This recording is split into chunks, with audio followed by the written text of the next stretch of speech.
Okay, greetings everybody who's watching this, particularly regulars. This is commentary time here. I wanted to do I want to do a commentary on objectification as it relates to games.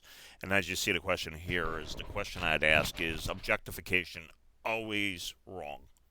That means taking a human being and viewing the context of them as object, or in, like video game side, you don't relate to the character, but you fit in. I'm going to recommend you go to this website, this crack.com. This was like Mad Magazine back in the day, and they do stuff here. This is a very good video, which kind of brought together what I was thinking about regarding objectification. Pretty much what it looked here is like Keanu Reeves in The Matrix. Keanu Reeves in The Matrix, they mentioned the point as all this stuff's going on, he still has that Keanu Reeves look on his face, which is that whoa look, like totally blank. No emotions, everything else. You also will see that in Twilight. One of the criticism of Bell, I believe Bell, in Twilight, is the character has no personality. The point this video brings up about those films, and go watch it, is that in a lot of the top leading popular action movies or stuff, the character is immensely generic. The main character that gets any sort of activity here, anything, gets the lines is the sidekicks, not the main character. And this is where I'm going to get an objectification. One thing you have with doctors, for example, with the Hippocratic Oath, is that they're said not to do harm. Part of the reason why is the surgeon, in order to do his job, has to really focus on the job. You view your patient, what you care about, while doing the surgery as an object because you want to do it competently. You can say the same thing happens in regards to video games, for example.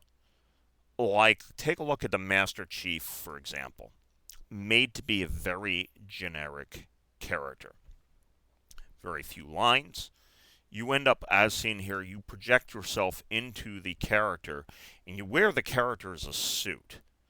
What you see a lot of the old school video games, for example, was you could hardly personify it. Think of Mario, for example. People say, oh, modern game Mario needs a script and a lot of personality and everything else. Of course, you've seen the comic strip on it. And he's minimal. He's just a figure you hop into. And there's absolutely minimal things. What does Link say in Zelda? Think of all these other ones here. Part of this thing I'm going to connect and I'll say it's Gamergate, because simply put, because you have this side of social justice / feminist side wants to change this and complains that you don't have relatable characters and women can't fit into it, everything else, and the characters are stereotypes and objectification. They talk about the theory of subject object or something else. I watch a lot of these videos here. And it's just, pardon with me, I don't pay too much attention to it, but basic point is, well, they're acted upon everything else. Well, the main character, as seen even in action movies, is not something that you will relate, is not something that you project through.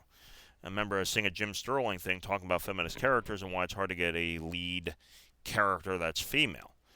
And I'll get to that second, but like Tomb Raider was picked up because the designer said flat out, if you're looking at a character from behind, it might as well be a shapely woman. That's what they said. And, of course, you have, like, Nathan Drake and everything else from Uncharted, which is an exception, but you have that there. But, anyhow, it's like that they said you can't have a lead character in a game that's female or if it has female, that you really can't have its own life and can't view it prospectively because you can't show a romantic sex scene with that because it feels icky to male guys. This is where objectification comes in regards to this. Your character is an object. It's an avatar you go in. If you end up personifying it, it's, kind of different than yourself. You don't see yourself, you don't wear it.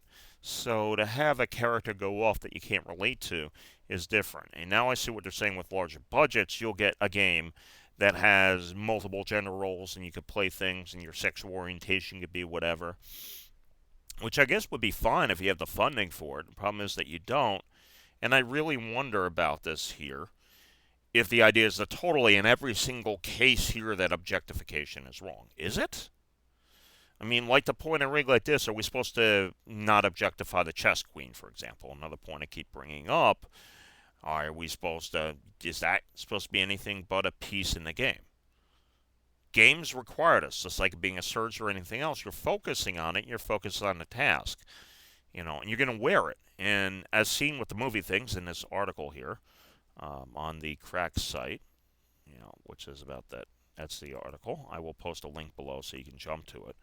I'm not going to play it here, do analysis, just watch the whole thing.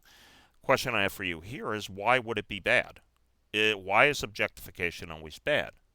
If you're a balanced person, it's different. I see a problem here with this objectification. It could prove to be dangerous if the person doesn't have balance elsewhere. If your entire life consists of in a realm where everything's objects, which might be the case of what they talk about autism, for example, and pardon me, some other aspects of, I forgot the name of the ailment, but anyhow, if anything like that, with the if you have somebody like that, it's a problem. Or you have somebody who's been so dehumanized, they latch onto it, becomes an outlet, and are not able to socialize and connect with other people. It could be a problem. But is it always a problem? Is it something we have to always battle?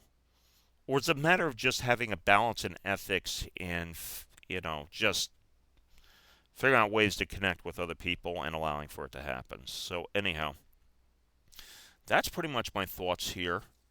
Regarding that, objectification may not always be a bad thing, and I probably say it wouldn't.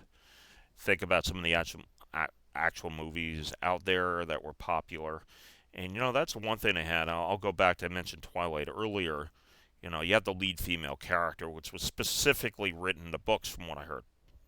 That is a generic character, so you can put yourself in it.